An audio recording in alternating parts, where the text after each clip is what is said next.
আসসালামু আলাইকুম my dear students. আজকে তোমাদের আলোর প্রতিসরণ এসএসসি ফিজিক্সের অধ্যায় নাম্বার 8 থেকে আমরা দিনাজপুর 24 সালে আসা একটি ধামাকাদার প্রশ্নের সমাধান করব।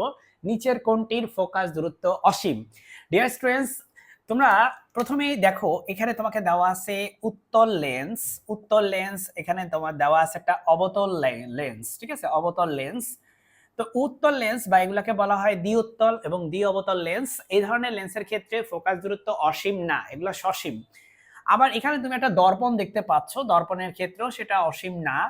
এটা একটা সমতল দর্পণ বাসাবাড়িতে আমাদের চেহারা টেহারা দেখার জন্য আমরা যে দর্পণ ইউজ করি সেটা হচ্ছে সমতল দর্পণ। তুমি মনে রাখবা সমতল দর্পণের ফোকাস দূরত্ব হচ্ছে অসীম, এটা মনে রাখবা। সমতল দর্পণের ক্ষেত্রে শুধুমাত্র ফোকাস দূরত্ব হচ্ছে অসীম। আমি আর কথা বাড়ালাম না মাই ডিয়ার স্টুডেন্টস, তুমি আমার চ্যানেলটি সাবস্ক্রাইব করে রাখো। তোমাদের এসএসসি ফিজিক্স, কেমিস্ট্রি, ম্যাথ এবং হায়ার ম্যাথের আমি ধারাবাহিকভাবে এমসিকিউ এবং সিকিউ ভিডিও দিয়ে যাচ্ছি। আশা করি তুমি উপকৃত হবে আমার চ্যানেলটি সাবস্ক্রাইব করে রাখলে। আসসালামু আলাইকুম।